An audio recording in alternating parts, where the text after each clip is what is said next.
You've heard the advice a million times. Play hard to get. Don't text back too fast. Don't seem too available. Make them chase you.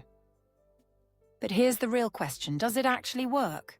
Psychology shows that playing hard to get can create attraction, but only in very specific situations. Done the wrong way, it doesn't just fail, it can completely backfire.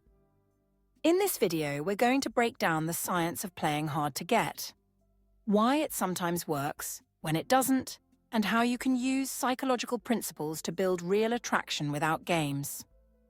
Stay until the end, because I'll share the golden rule of attraction psychology that's far more powerful than playing hard to get. Let's start with the psychology behind the idea. Playing hard to get is rooted in something called scarcity bias. Scarcity bias means we tend to value things more when they're rare, limited, or harder to access. It's why limited edition products sell out fast. It's why people want what they can't have. When someone is a little less available, our brains can interpret it as they must be valuable. Other people must want them. I should pursue them before I lose my chance. This taps into another concept, reward uncertainty. When we're not sure if someone likes us, our brain releases more dopamine during interactions. The uncertainty itself can make the connection feel more exciting. So yes, in the short term, playing hard to get can spark attraction.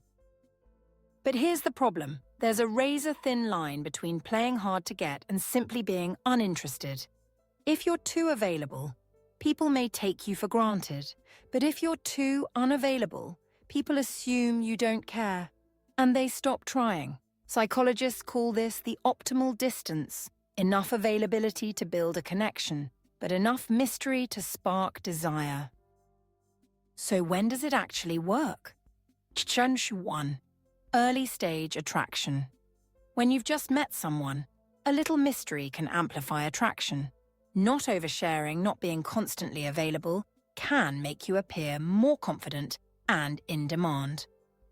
2. High-value signaling. If you're selective with your time and attention, it signals self-respect. People are more attracted to those who have standards. 3. Confidence boost. Playing hard to get only works when it's paired with genuine confidence. If you're unavailable because you're living a fulfilling life, with hobbies, goals, and friendships, it's naturally attractive. Now, let's look at the other side. 1. It creates insecurity. If someone already has an anxious attachment style, being distant can trigger fear, paranoia, and push them away. 2. It gets mistaken for disinterest. Many people won't chase endlessly. If you're too cold or unresponsive, they'll assume you're simply not interested and move on. 3. It attracts the wrong people.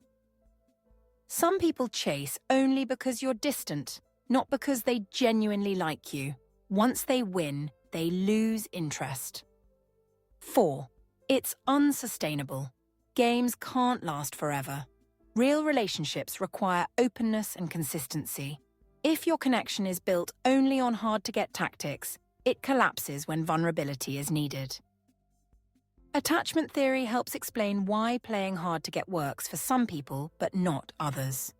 Anxious attachment. Playing hard to get backfires. It creates panic and drives them away. Avoidant attachment. They may actually find it appealing, since distance feels comfortable. Secure attachment.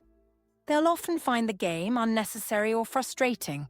In other words, whether playing hard to get works depends largely on who you're dealing with. If you want to create attraction without toxic games, psychology offers better tools. 1. Authentic scarcity. Instead of pretending you're busy, actually be busy. Have a life filled with purpose, hobbies, and goals. Your limited availability becomes genuine. 2. Confidence over games. Confidence is more attractive than distance. People are drawn to those who value themselves without needing to manipulate. 3. Clear boundaries. Boundaries are healthier than hard-to-get tactics. For example, I can't text during work, but I'd love to talk after. That creates space without confusion. 4. Flirt with openness. Mystery is fun, but so is vulnerability. Revealing your quirks, passions, and values creates a bond that games never can. Here's the most important truth. Attraction thrives on a mix of availability and challenge. Availability builds connection and security. Challenge keeps desire alive and prevents complacency. Playing hard to get only works because it mimics challenge. But the healthiest way to keep attraction alive is by continuing to grow, as individuals and as a couple. True challenge comes from being the kind of person who keeps evolving, not the kind who plays games. Let's take two scenarios. Scenario A. Alex meets Taylor. Alex responds instantly to every text, cancels plans to always be available, overshares everything. Taylor feels smothered. Scenario B. Sam meets Jordan. Sam has hobbies, friends, and goals. Sam doesn't always reply instantly, but when they do, the conversation is meaningful. Jordan feels intrigued, valued, and excited to see Sam again. So what's the difference? Scenario B isn't fake hard to get, it's authentic independence. Social media has supercharged these dynamics. Not liking every post equals signals mystery. Taking hours to respond equals interpreted as playing the game. Curating stories equals gives off a lifestyle vibe that increases perceived value. But here's the catch. It's easy to cross the line from intriguing to manipulative. The healthiest approach is intentional posting without trying to trick someone emotionally. So why does playing hard to get work? And when does it backfire? It works because of scarcity bias, reward uncertainty, and the perception of value. It backfires when it creates insecurity, attracts the wrong people, or blocks real intimacy. The truth is, attraction doesn't come from games, it comes from balance.